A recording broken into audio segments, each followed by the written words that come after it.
Hi, I'm Chris. And I'm Jeremy.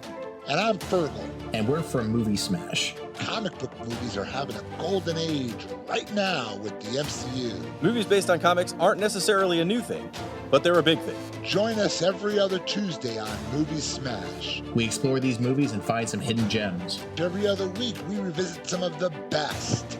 And some of the worst movies based on comics or graphic novels. Was Green Lantern as bad as you remember? Heck no! Is Time Cop the most accurate time travel movie ever created? Absolutely. Was Mystery Men way ahead of its time? Should they be revisited? Should they be forgotten? Join us on Movie Smash and find out. Listen wherever you find your fine podcasts.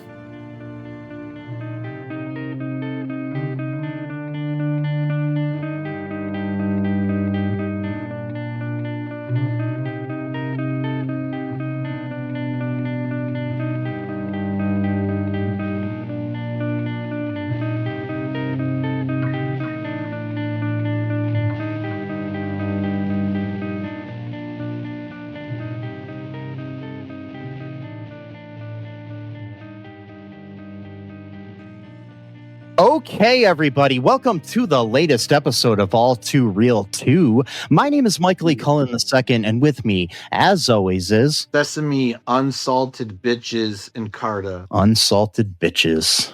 Yeah. Yes. I don't like people that are salty, so that makes sense. Yeah, it's good. It's good. True. I'm going to call all my friends who aren't salty unsalted bitches. Like that. Yes. That'll be good.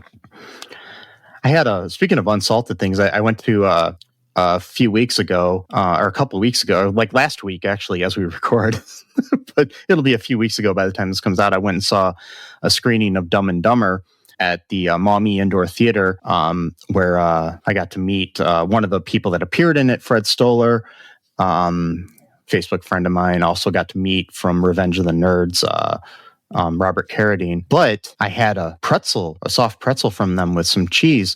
There was no salt on the pretzel, but it still tasted delicious. So Yeah, you don't always need salt. I mean, if the bread is good, it's, if it's a superior bread, then you don't need a whole bunch of stuff with it. No. So I wasn't a salty bitch that day. So It reminds me too of that scene from Death to Smoochie where the guy gets a pretzel and it doesn't have any salt on it. And he was supposed to kill Smoochie at the end. He's like an assassin or something like that. Yeah. Forgot his name, whatever. The dude, and he's like salt. Like, well, we don't do salt here because Smoochie is against, whatever, type of thing. He's like,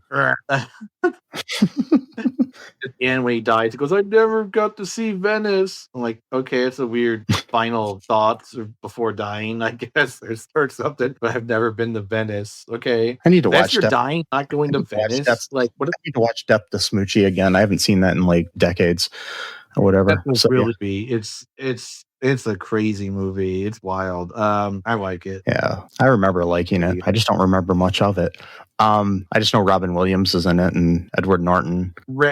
Robin Williams plays a character named Rainbow Randolph, who is like loses his job because he was like doing drugs or shit or something, like, I don't know. And Fuji basically takes us. Anyway, we're talking about a completely different movie here, but maybe in the near future we will cover Death to Smoochie just for the smooches. And I don't know what that meant, but today, speaking about things that are like your destined, things that you're destined to do, like us in the future, covering Death to Smoochie. And speaking of death, we are covering the latest entry in the Final Destination film franchise that was created by Jeffrey Reddick, who is also a Facebook friend of mine, and I've talked to him several times. He's a really nice guy. Supposed to have him on the podcast sometime, but haven't caught back up with him in about 2 years. I probably should do that soon. But anywho, we are covering Final Destination Bloodlines, which is the sixth entry in the franchise. It came out this year in 2025. The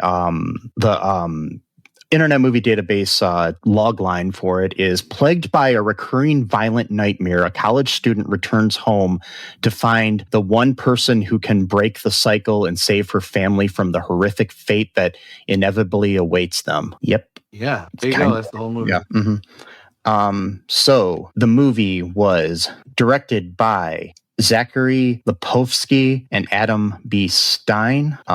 They are known for directing things such as Fraggle Rock, Back to the Rock, the Kim Possible TV movie. Dead Rising Watchtower, Reeks, Tasmanian Devils, Leprechaun Origins. That's something kind of more like this.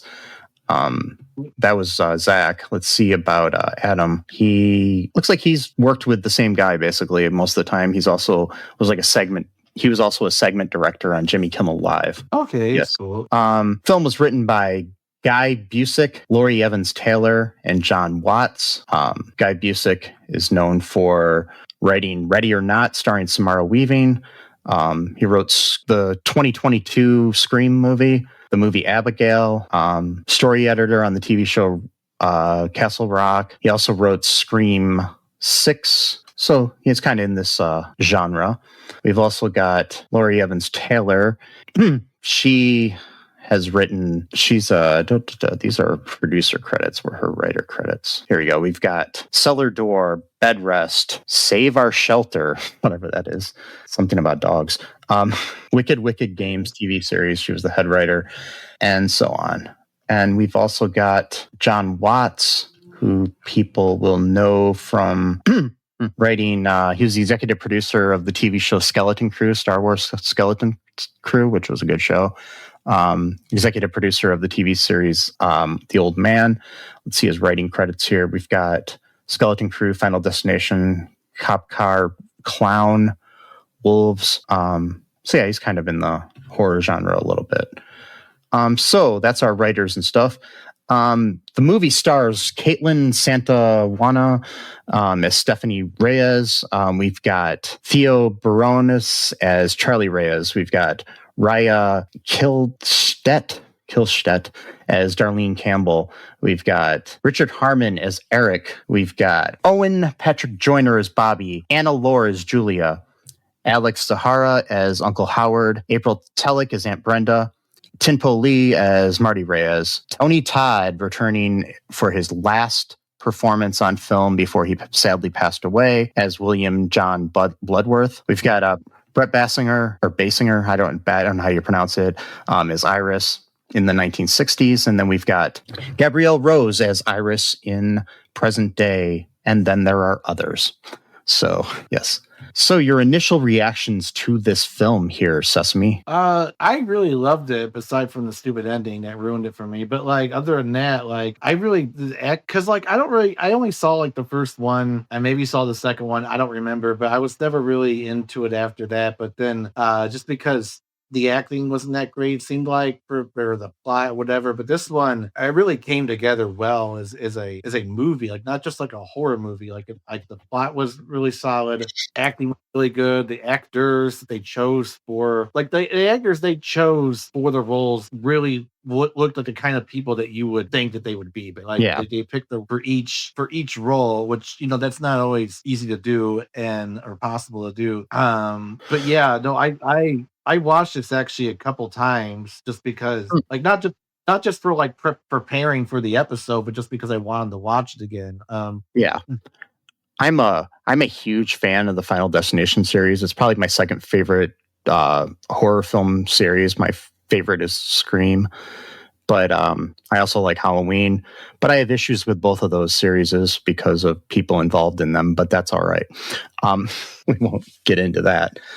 But mainly both to do with Zionism. But yeah, Jamie Lee Curtis is a Zionist, and so are Skydance, who currently own the rights to Scream. So yeah, they fired Melissa Barrera, and that kind of pissed me off. So because I really like Melissa Barrera, and yeah. So I guess I will tell you why. But yeah, no, I've been a fan of the series since it started. I saw the first one in theaters, and still one of the biggest scares in my whole life was in that movie when somebody's stepping off of a curb and this bus just hits them. And I have dreams about that. It's just so creepy. They did a fake out like that in this movie, which was kind of cool. But yeah, the whole series, I like most of it except for part 4, which seems like it's the only one without Tony Todd in it too. But part 4 just kind of falls flat. It's just like I can see where you were talking about like sometimes the acting wasn't great. That one kind of didn't do it for me acting wise. Also, the story wasn't that great. But I mean, I liked the second. The second one is great. The first one's great. The second one's really great. I think it built on the first one and made it and was even better. Third one was interesting because especially if you have the DVD, you could actually choose the way people died. Oh, wow. Yeah, they did kind of like a weird thing on that where it was like kind of a choose your own adventure sort of thing. And on some of them, but then like the fourth one I said was kind of lame. And then the fifth one was really cool because it tied up everything. And there was rumors that was just going to, at first they said that the fourth one was going to be the last one, and then they said the fifth one was going to be the last one, and then we had the largest gap in between films. We had a 14-year gap in between 5 and Bloodlines. So, yeah, yeah. So, but we do have word that part 7 is coming probably in the next couple of years. So that'll be cool. Yeah. So yeah, what goes down in Bloodlines Town? Nice town. It's interesting. So there's like this great opening scene that's like 13 minutes long. Just a cinematic masterpiece. Everything about it, because it takes place in the 1960s. This opening scene. Yeah. And this guy, well, they're going to like basically like a Space Needle, but they can't call it that probably for reasons, whatever, like the Seattle Space Needle. And almost immediately the woman's kind of getting a little bit uneasy about, going there. There's like these weird omens going on where like this kid's trying to steal a penny from the fountain, and one of the guys, like security guys, whatever, is like, hey, don't steal pennies from there, it's bad luck or whatever. And so the kid steals some brat's shit. Which, by the way, who was this kid? Was he even with anyone? I don't see any adults. That's what I'm wondering. Was he death like in disguise, like checking things out? Because like there is one little scene where he's like, it looks like he's like kind of just sneaking off. Like so that's a whole other thing. But like they never really got too much. But so there's really no. That's just speculation. Just some random little shit that would fuck up things. That's all. Like I don't think he was with anyone. He was just some 10-year-old kid. So he steals the house, snuck into this because it's like the grand opening of this place called the Skyview, which is like a restaurant tower. So yeah, it's like a really fancy looking restaurant, like basically like in the Space Needle is what it looks like. But yeah, it's not called that. And they go up there. There's already kind of she's feeling uneasy because they get into the elevator with way too many people. Like it clearly says you're only supposed to have this many people, but then they're like, oh no, we could fit you too. It's like, but it says not okay. And then the guy who's running the elevator, like, oh yeah, this project was finished 5 months ahead of schedule. And she's like, is that a good thing? After watching this, like I'm at my job, and we take different elevators to get to the buildings that we have to go to, and one of them's like this service elevator. It's kind of a bigger elevator, and I never noticed before. There's a sign inside there that says, the weight capacity, and then it says how many people can fit in there, and it says 33. And I'm just looking around in this. It's a bigger elevator, but I'm just still trying to figure out how you fit 33 people in that elevator. Stupid. That's God. No way. Don't think. And so like they get up there already, like at first the doors don't close all the way, and so the guy has to like manually close the doors. So it's like already there's things that are easy that are happening already from like this doesn't seem like this is great. But then they get up there safely, they're fine. The guy, what do you call him, maitre d'? I'm not sure what's the fancy word called, the dude who like maitre d'.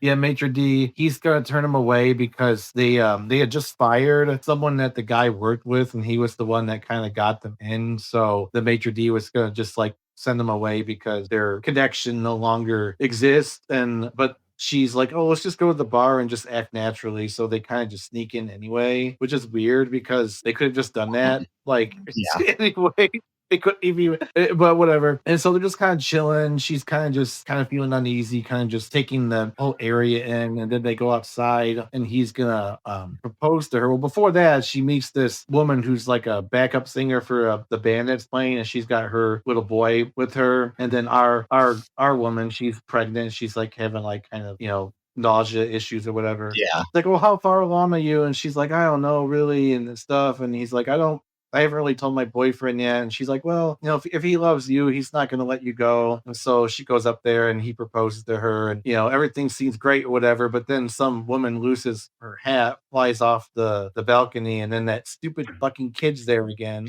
about to throw it off. I hate this. I want to just throw this kid off the thing. But like, he's about to throw the penny outside. And then someone goes, don't throw the penny out there. You could kill someone. He's like, oh, I'm so sorry, sir. Of course. And he's like, fat ass. And then he throws the penny, but oh no, because the wind is going a certain way. The wind sucks the penny in, and then it goes inside some like gear in the thing, and then it makes it stuck, and then that causes the thing to shoot off, and that shoots off into some other thing, and then it causes this huge, cascade of disaster. That doesn't make any sense, but like. And also, too, the fucking floor was glass. Why would they do that? No, I don't care how strong they say glass is. I'm never stepping on glass when there's nothing beneath me. Yeah. Why? Why would I do that? But they still do that shit, though. And stuff like they think they're being cute. I'm like, I'm not doing that. I'm not going to step on glass. Are you kidding me? Like, and so not only that, it was a dance floor. So you're 5 months ahead of schedule. Dance floor is fucking glass, and there's nothing underneath it but like air, just nothing. What a great thing to do. And and so they're all dancing. Also, I just want to mention something here. A penny falling from that height could not kill you. It was just so stupid. I know. It's a stupid rumor that everybody used to say, like, oh, if you throw a penny off the Empire State Building, it'll kill you if it lands on somebody's head. The mass of the penny would not allow that. It's not like if you were to drop, like, say, like, I don't know, like a piano off of the top of the building, yeah, that could kill you. But the weight of the penny would never kill somebody. So well, it matters what the weight is, because if you throw a feather off the Empire State Building, when it lands on you, it's not going to hurt you. You know, or like a raindrop, for example, comes from the fucking cloud. Doesn't mean that when a drop of rain hits you, it's going to crush your head open. But and so this fucking asshole shit kid ends up causing this entire building to collapse within a matter of like 10 minutes. Great scene, though. Great opening scene. Like every little disaster that could happen from this happens, and it was just, oh god, it was just so fucking cool to. Oh god, it's like when the glass breaks and everyone just falls through. I mean, I know it's terrible, but like just like the way it looked. He's like, she literally like survives, quote unquote, without a single scratch on her. But then at the very end, she dies. But then someone else wakes up screaming. Not the woman. Someone else having a dream. Woman scream. Yeah, unlike all the other, unlike all the previous movies, like starting with the first one where we had Alex, Devon Sawa's character, predicting the plane crash, and then so on, and all the other ones, we'd have like one person who saw their own death coming. This time, we have somebody seeing somebody else's premonition. So, which is interesting. That's why I like this movie, because it kind of subverted the expectations of the previous movies. So yeah, I did, however, think it would have been cool, and I would love to see this in the future if they did a Final Destination movie that took place in the past, like the whole movie. The whole movie, because that would be really interesting. Like, I like how this starts off in the 1960s, and she's having a dream. Clearly. The 60s setting, how everyone is dressed. There's like still a little bit of segregation going on, even if not legally, but it's kind of is. And like the color scheme is like, it's very, they make it look like you would imagine like the 1960s would look like on film. Very, very good cinematography, and also too like the clothes, like the makeup and the clothes. I'm not sure what I'm talking, like whatever the clothing person.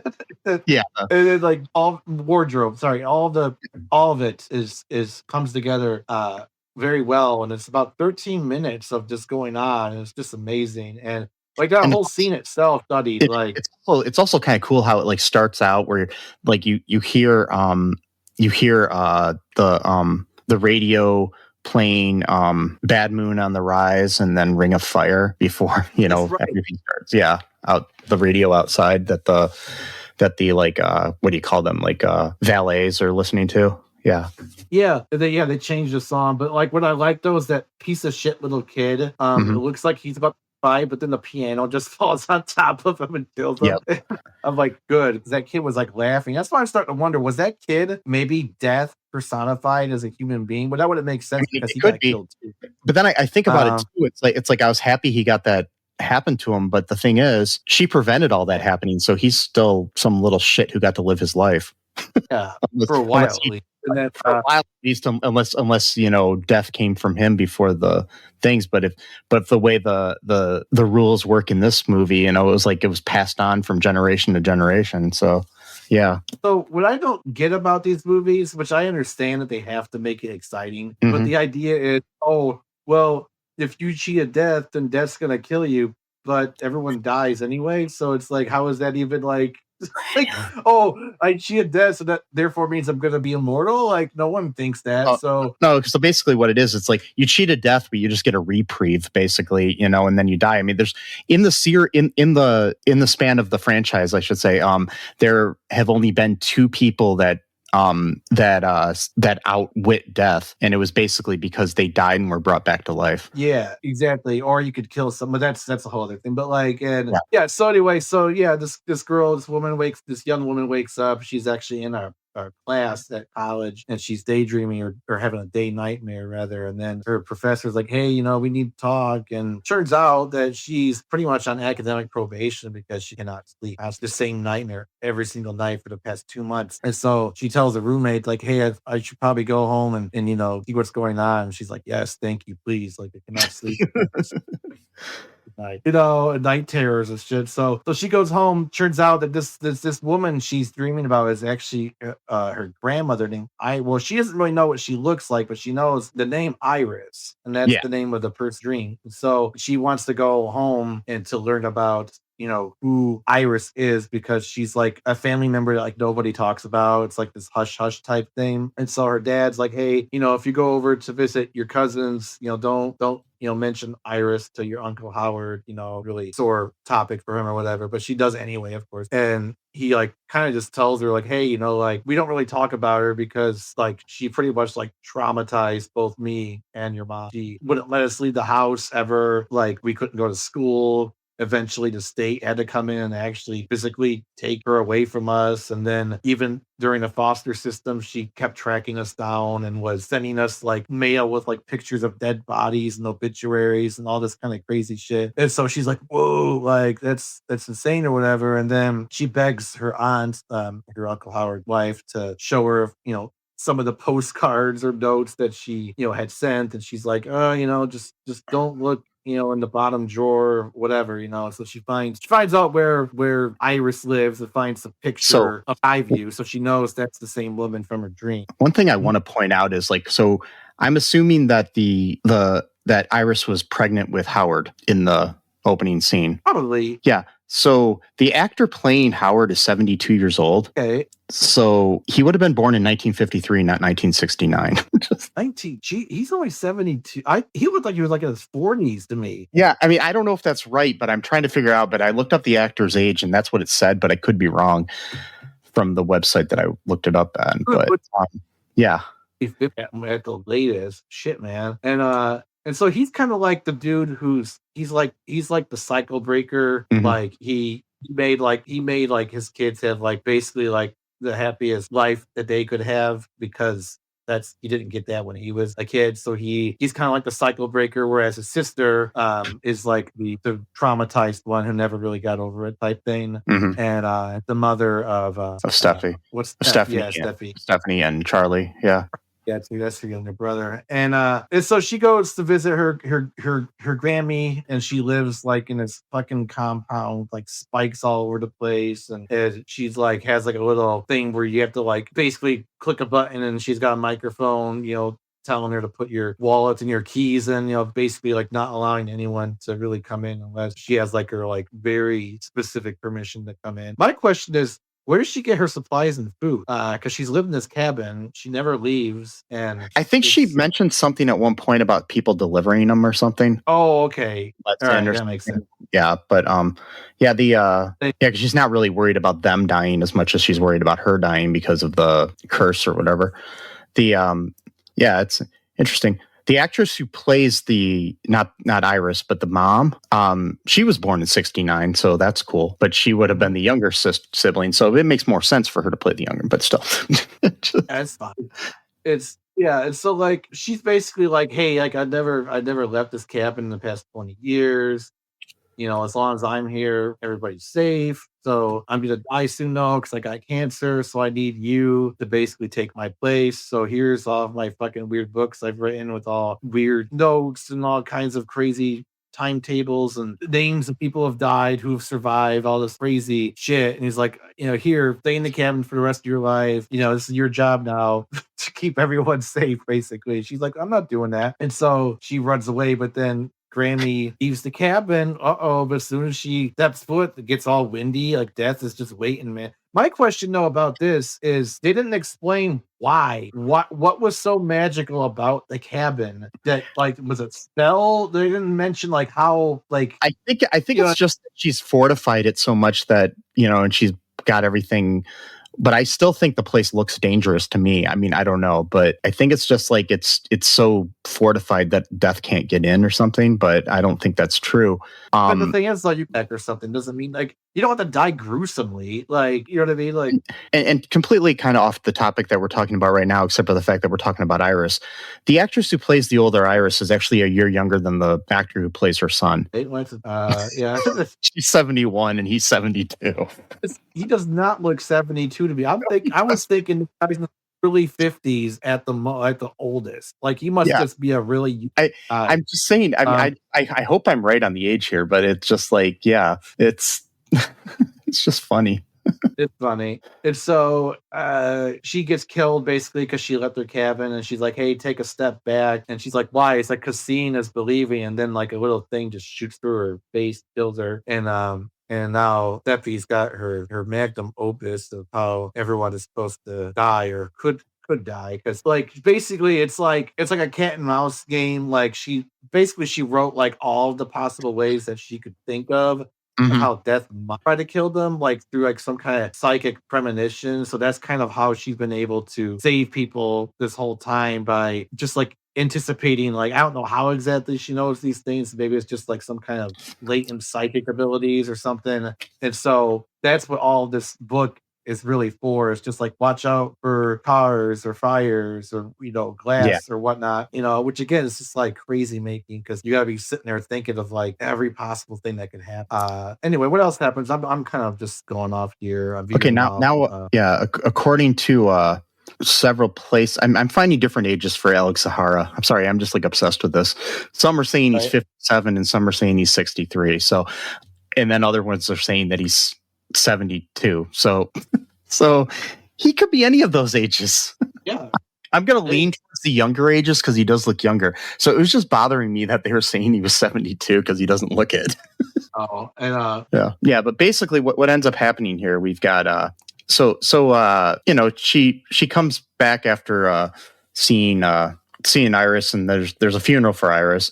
And then Darlene returns, who is her mom, but Stefani doesn't want to like have anything to do with her basically because she abandoned her and Charlie during their childhood. So she keeps finding references to somebody named JB in the book.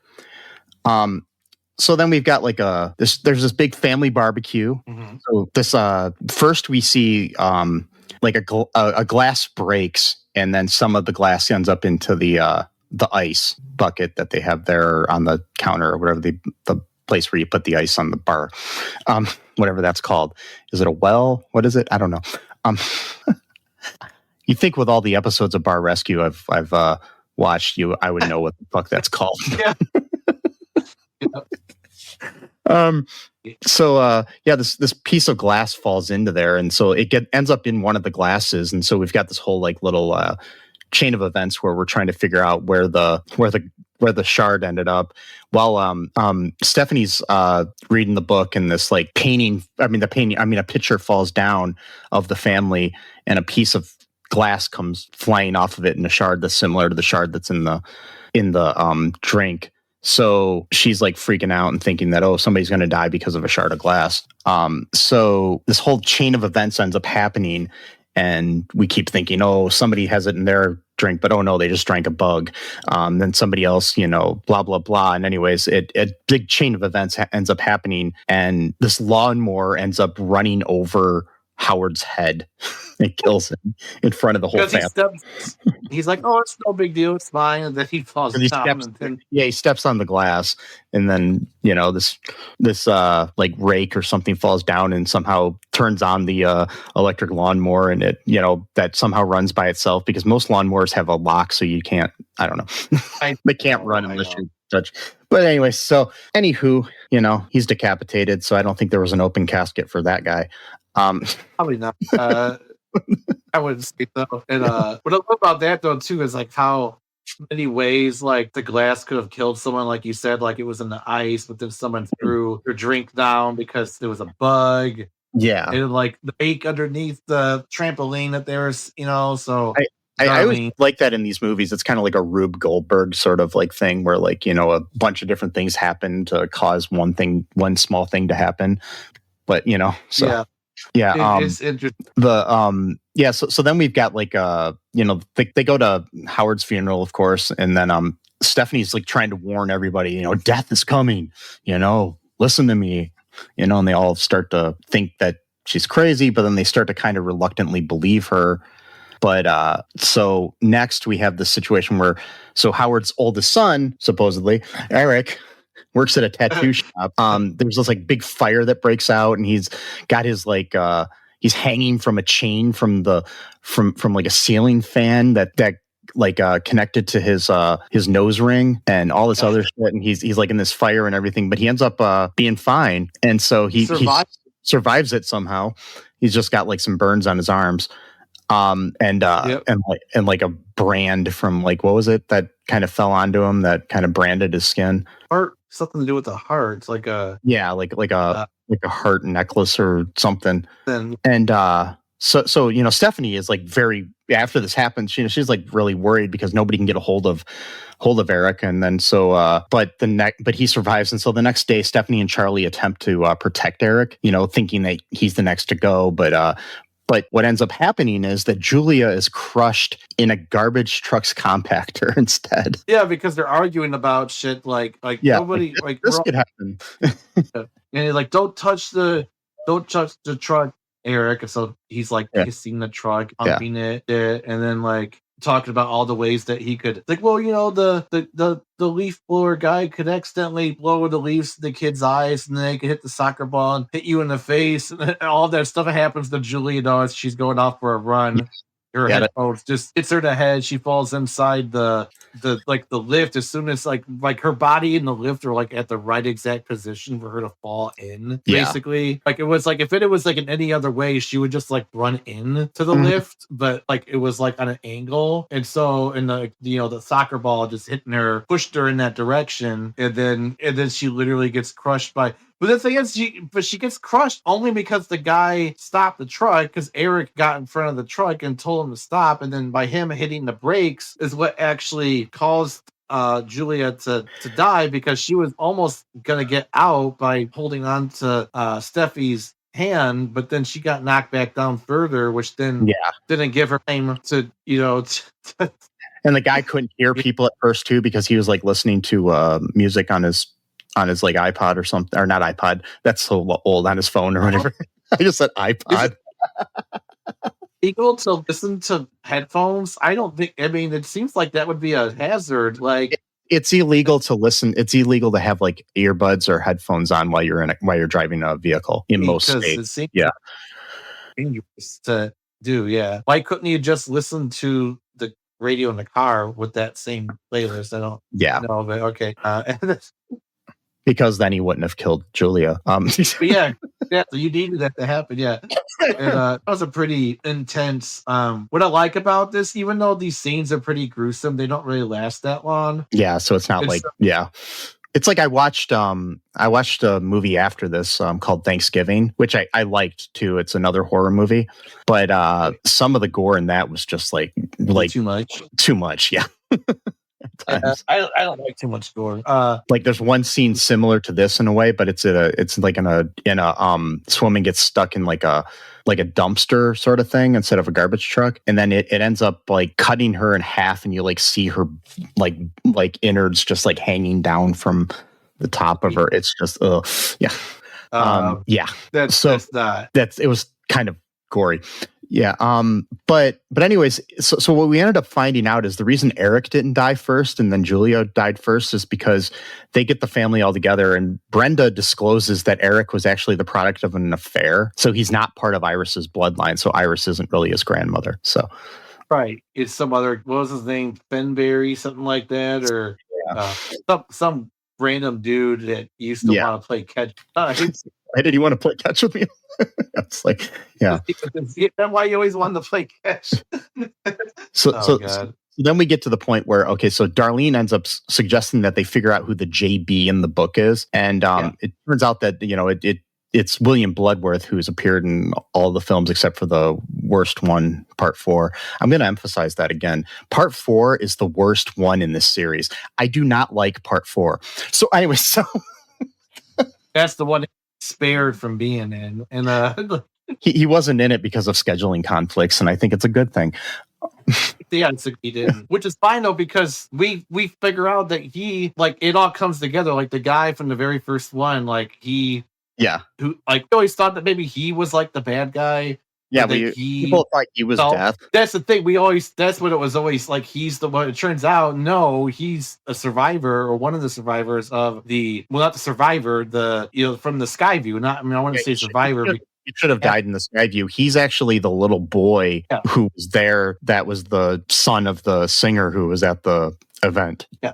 And so not actually death or the bad guy trying to kill all these people. He's just one of the. He's been trying to save people. So he explains that, like years ago, and the reason is because his real first name is what is it, like Jonathan or something? William John Bloodworth or something like that.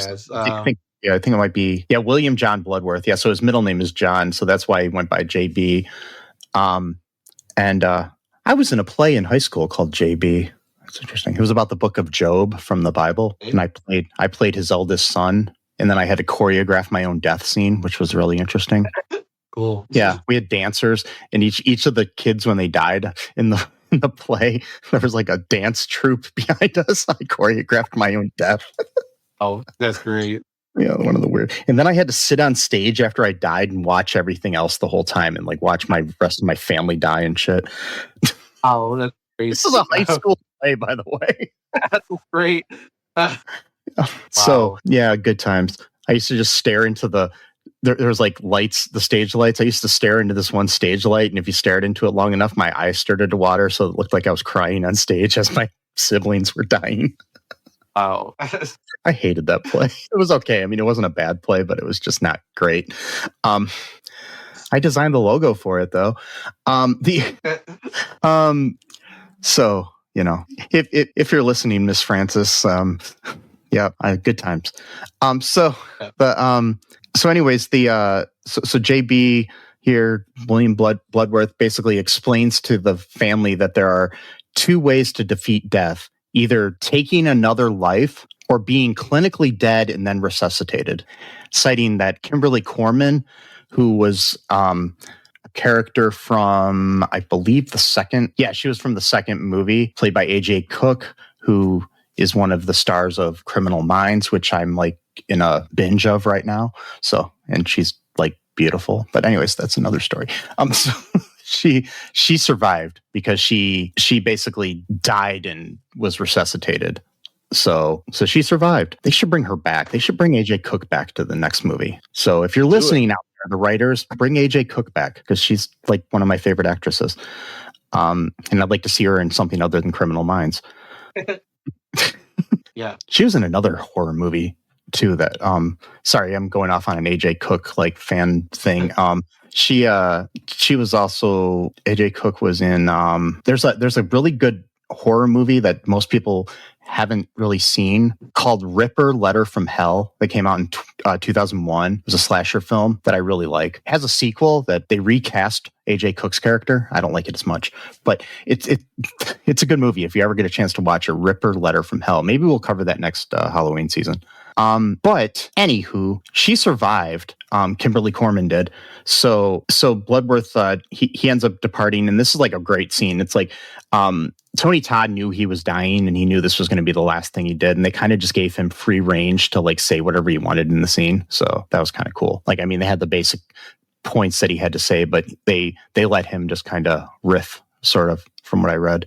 So that's pretty cool. Really sad that he died. I think it was of cancer. So yeah, because he was saying what happened, the same thing to Iris, which is interesting too, because they both got the same disease, but Iris wasn't gonna die violently. It's just when she stepped outside the cabin. Yeah. And he said that he helped her fortify the cabin. So it's like they had like some kind of like mystical power, it seems like, to ward it off some degree. They don't really explain how that happened. So you're just kind of left in the dark a little bit about, was there like a spell or something, or we just don't know. And he literally walks off the stage. Like he goes into like this other room and then he disappears, and like that's it. Like, like he's retiring. He's got his box of belongings or whatever, and all that jazz. Yeah, so I was looking it up, and it's like, so when Tony Todd signed on to film this movie in 2023, he secretly let the producers know that he had terminal stomach cancer.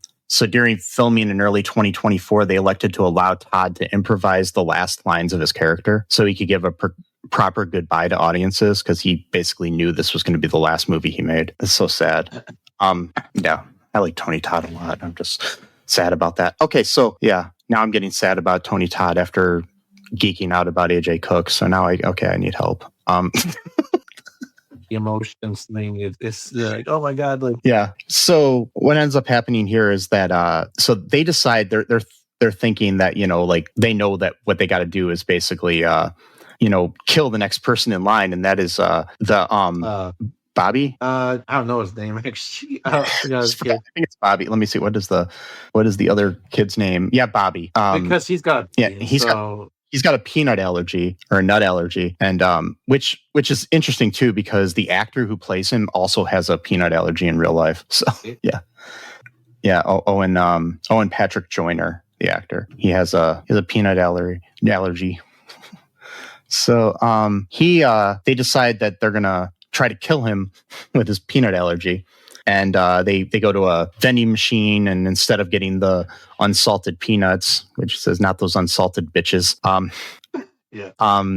they get like some basically like this world's version of Reese's peanut butter cups, which I'm sure they had to make a fake version of those, because I don't think Reese's peanut butter cups would want their use in a film to be where somebody's gonna kill themselves. Maybe because they do Halloween shit. Like, I don't know. Just saying. I don't. And I'm pretty sure Reese's got all the great press they needed for appearing in movies when they appeared in E.T. as the Reese's Pieces. So we're good. So like placement right there. Yes, it was a strong product placement. Actually, the Reese's Pieces weren't selling that well, and when the movie came out, they became like a top seller. Originally, they offered it to Mars and M&M's, and they said no. So I love Reese's Pieces, man. Those are so fucking I'm not a huge fan of Reese's Pieces. I like Reese's peanut butter cups, but I don't like Reese's Pieces that much. There's not enough chocolate involved, so that's why. Because there's very little chocolate actually in the Reese's Pieces. So there's a little hint of it, but so tune in next week for our new episode on the history of snacks. Snow caps. I know those are kind of unpopular, but I kind of like them. I love snow caps. Those are my favorite. Like movie theater, I used to get snow caps and Twizzlers every time I went to the movie theater. Yeah. Oh, the ones I like too are the raisin ones, Raisinets. I love those too. I'm not a big fan of that because I'm not a big fan of raisins. So yeah, that's a weird thing too. Either am I, but I like all the old school candies. Like these are like old people. Like I got my Raisinets and my black licorice. I was listening to some stand-up comic the other day, and he was talking about how he loves oatmeal chocolate chip cookies, and he says he was at this kid's birthday party, and he thought they were oatmeal chocolate chip cookies, but they were actually oatmeal raisin cookies. And so he bit into them, and he calls oatmeal raisin cookies the catfish of cookies, because you think you're getting chocolate and you're not. are, and so many people somehow think that they're good or that people like. I don't know.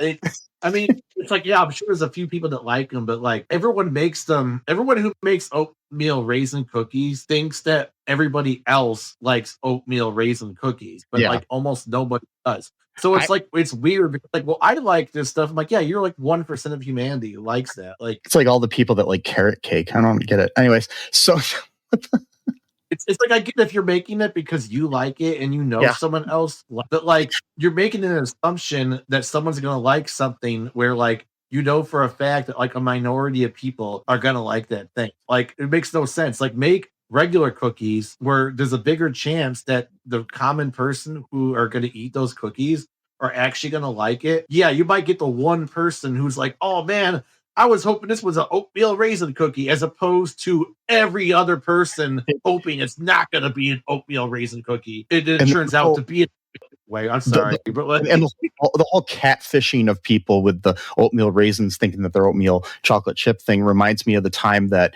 I was at a potluck at our friend's house, and this was like when these like lime tortilla chips first came out, lime, you know, and I had no idea that these were like lime flavored tortilla chips, and I was thinking they were just going to be like regular tortilla chips.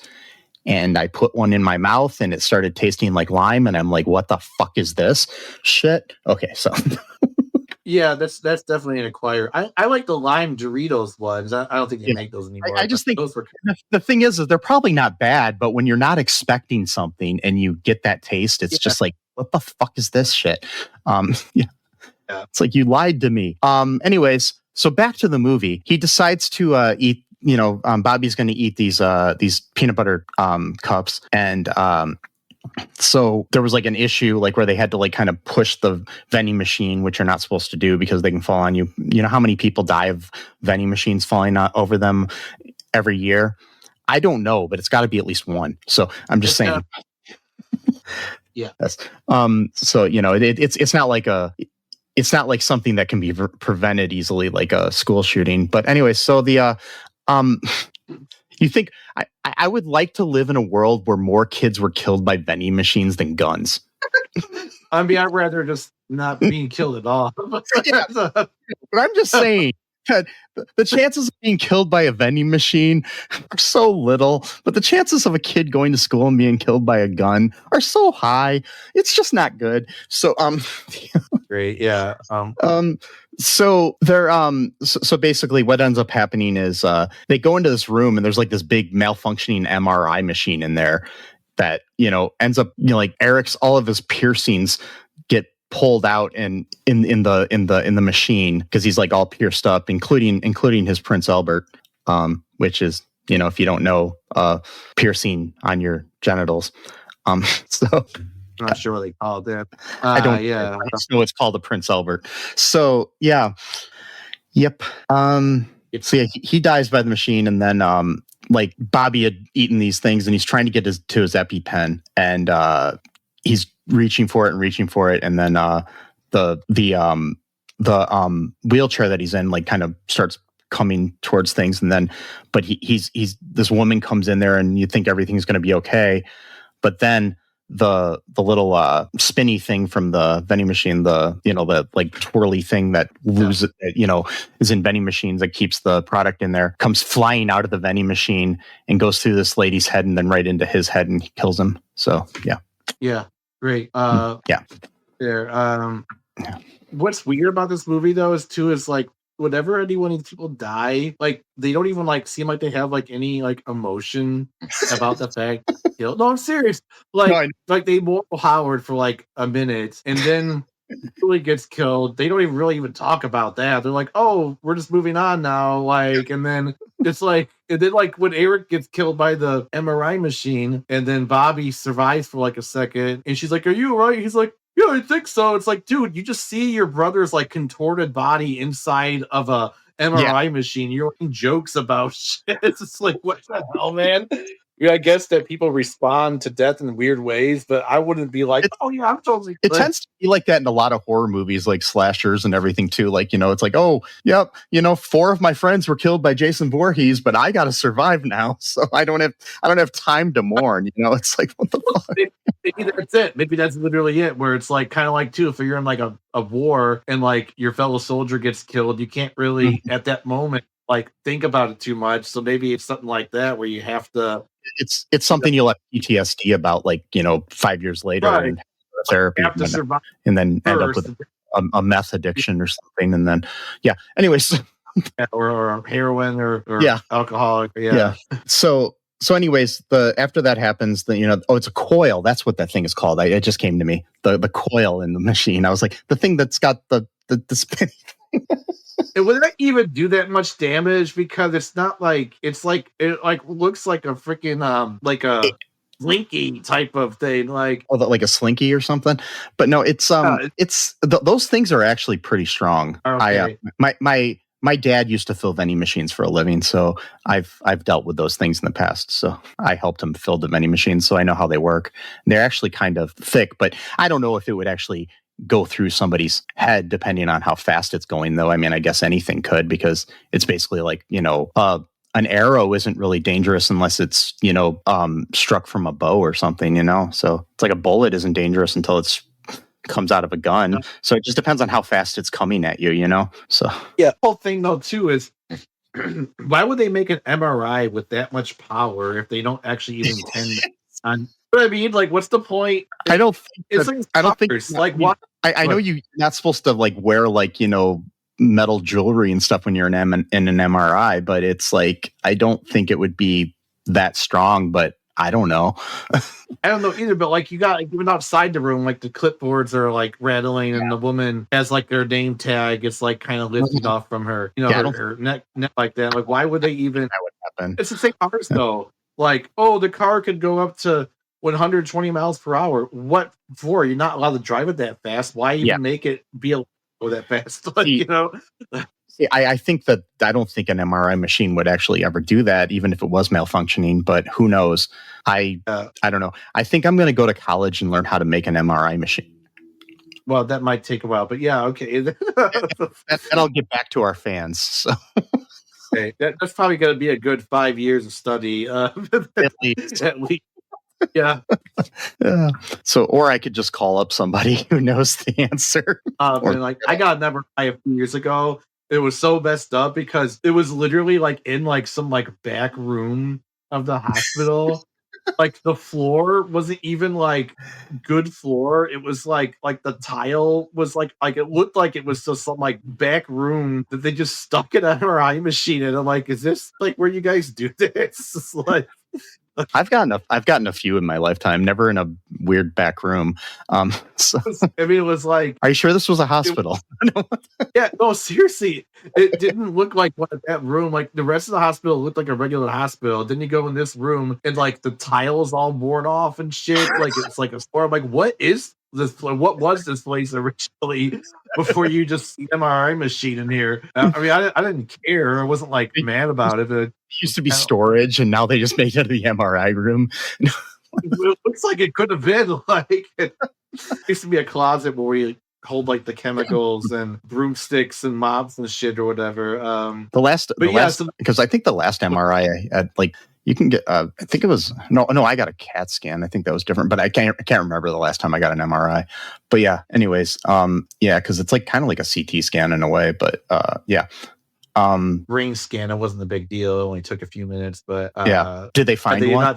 No, I'm joking. What's that? So did they find one? I'm just joking. He didn't know. He found like a peanut that was just like my brain was a peanut. Got an allergic reaction because I'm not allergic, but yeah.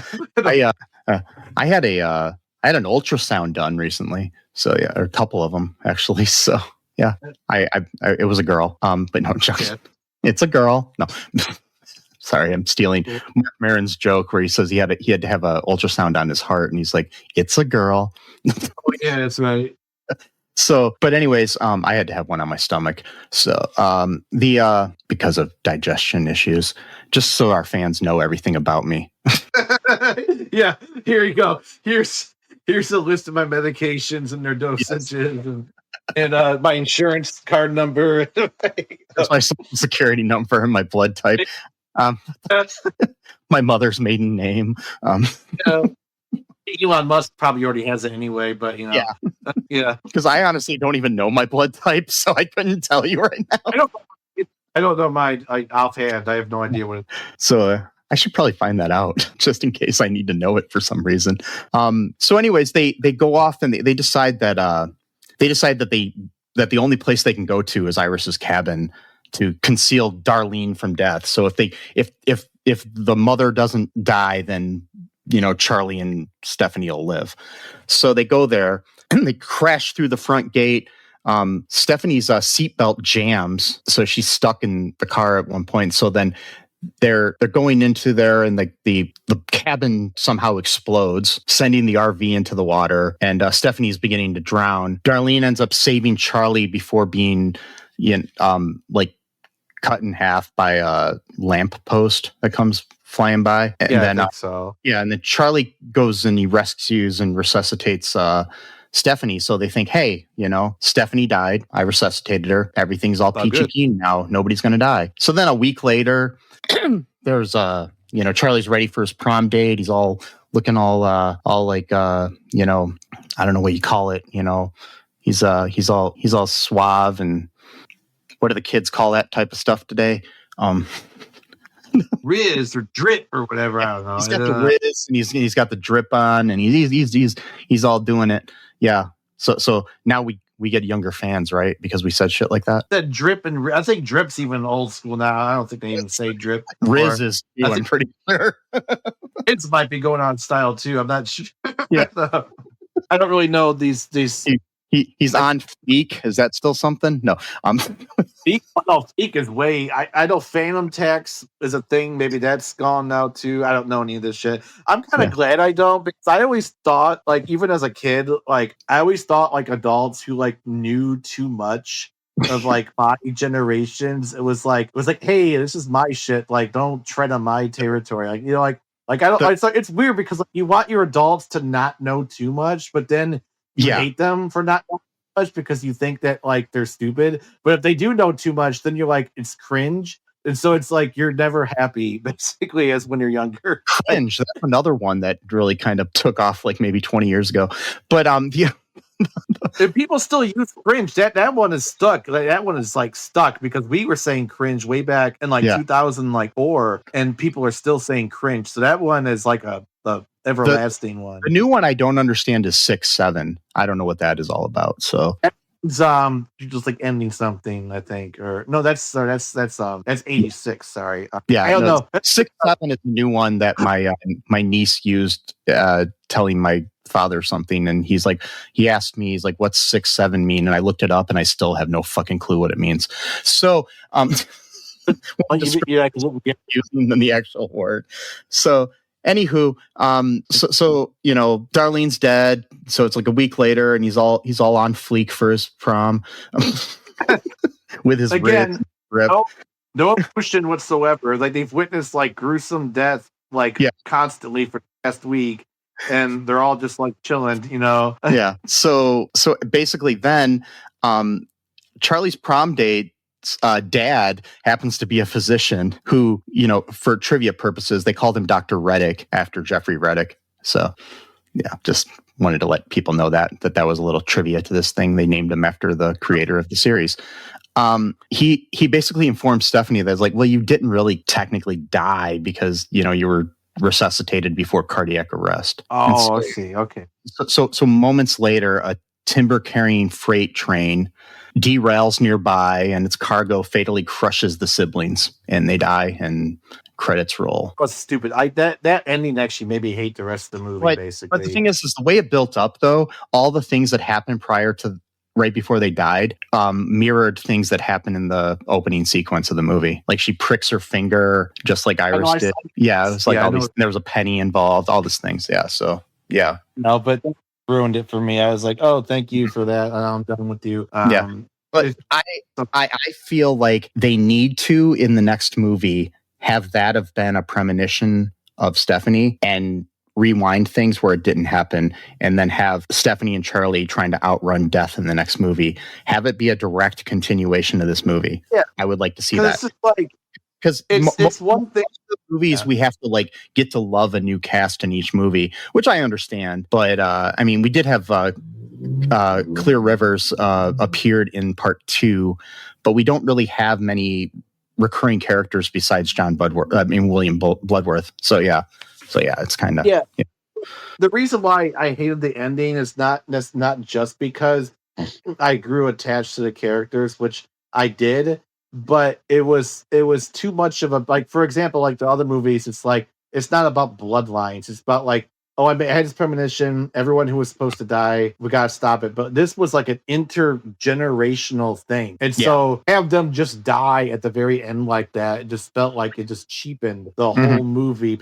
The movie was like to see that Bloodlines aspect continue in the next movie. That's what just made me really angry, not angry, but just frustrated about it, because we're talking about like a story that begins in the 1960s and now it's the year 2025. And then they have it just end by, oh, you get it? The logs. Remember the logs? Because that one scene, the log, remember the wood logs, you get it? Wood logs. It's like, okay, we get it. Yes, the logs. Like, does it have to be every fucking Final Destination movie? Fucking logs. I'm tired of hearing about the logs. Sorry. I think it's only appeared in one other movie, so I don't know. I don't care. But everyone talks about the logs. It doesn't matter. Like that's the main thing. Like all the memes. You can't go anywhere. Can't go anywhere without somebody saying Final Destination logs. That's how I say goodbye to people.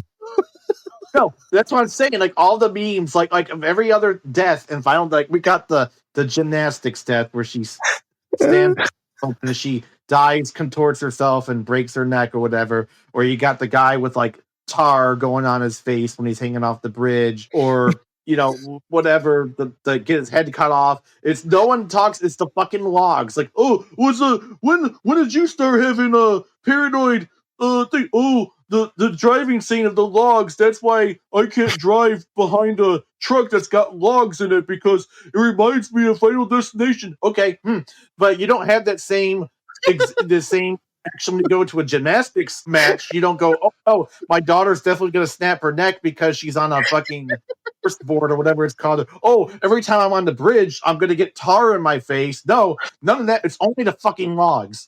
Sorry. Go, let it go. No, I'm just joking. No, I'm not going to let it go. Okay, that's the other thing too. So, like, you're probably going to have a better chance of dying in the plane crash than the logs, for one thing. But no one ever thinks about that. Or, the workout. Oh, I'm going to go lift weights, and the weights are going to kill me. Okay, so you lift weights every single day, and you don't think that's going to kill you, but you think the logs are. But because, for whatever reason, because they're logs, and apparently logs are like the scariest thing in the history of the universe, not having fucking weights. That's actually could happen. Actually, think about it, because how many times they say you need a spotter to help you lift weights because the weights. Like, no, that's totally fine. That's actually something that could happen to you. More likely, dying from lifting weights without a spotter. No. Don't worry about that. Worry about the fucking logs that you're driving behind. That's what's really going to kill you. What? Okay. Or, I know, I'm going to slip in the shower. Oh, no one thinks about slipping in the shower. And guess what? Happens all the time. But no, not going to think about that. Or, I don't know, die in a house fire. That happens all the time. Oh, no, I'm not worried about going to a house, even though I have a better chance of dying in a house fire than I do by hitting by fucking logs. But I'm going to be afraid of the logs, the thing that's least likely to kill me of all the other things. My cousin was in the shower one day. Yeah. And all these logs fell off of a truck right into the shower and killed her. Well, that doesn't count though, because anyway. By the way, that did not happen. I was just making it up. Okay. It's the goddamn log. I cannot get over it.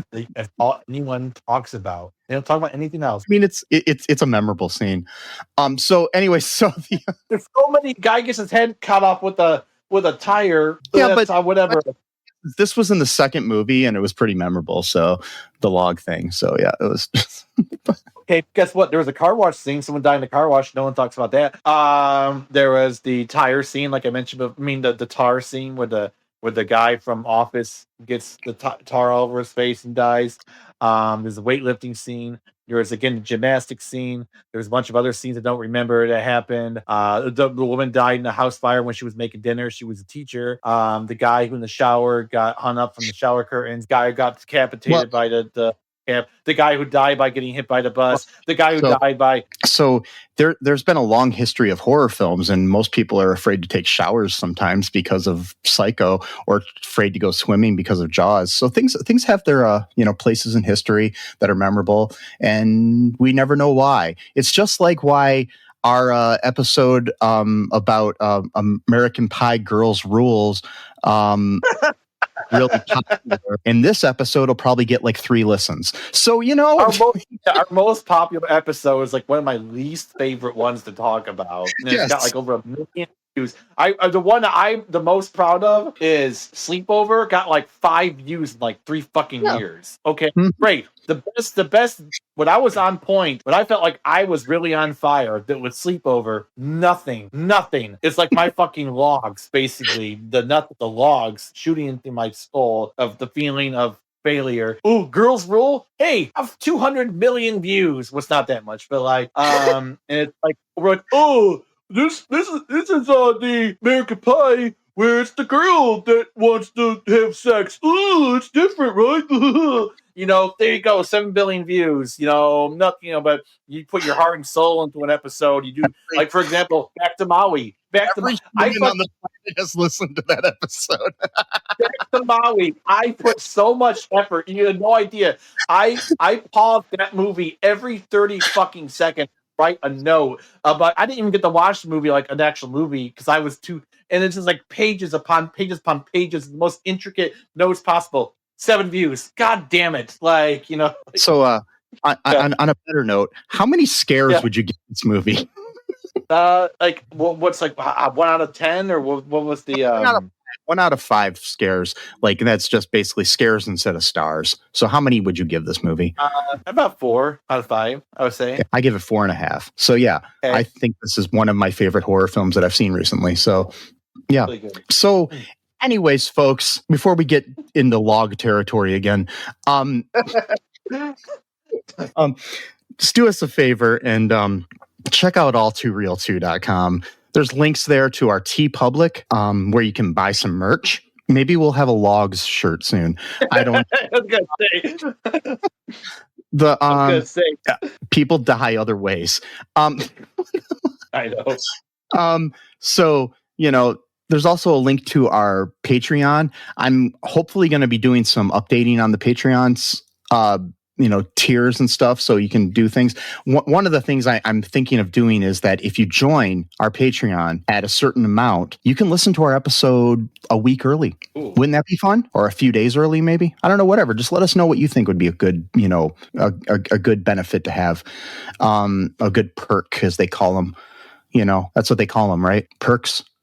Maybe. But I also promised to beat them. What's that? Yeah. That too. Also, on our last episode, Sesame said that he would do a whole episode chewing beetle nut, which I don't know if Bobby was allergic to those kind of nuts, but we'll see. Well, no, it's a fruit technically, so I don't think he would be. But yeah. So, anyways, well, that's another benefit we might have. You can pick what episode, what movie we cover, different things. If you check out our Patreon. Also, just spread the word. Tell your friends. That's the easiest way to help support us. Also, just share the episodes. Share them on any kind of social media. Share them with your friends. Write down the link to the episode and just hand it out to strangers on the street. Sure. That'd be weird. Yeah. Be kind of weird, but do it. Don't start a Rube Goldberg that would kill people, because we need more people alive to listen to the episodes.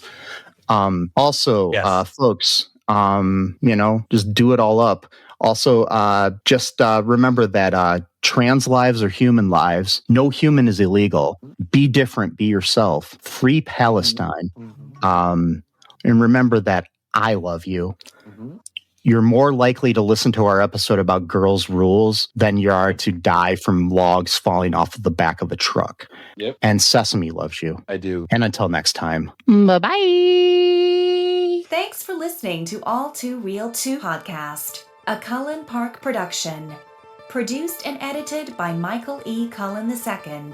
Music by Matthew Hawes. Subscribe and share the show. Visit us at cullenpark.com.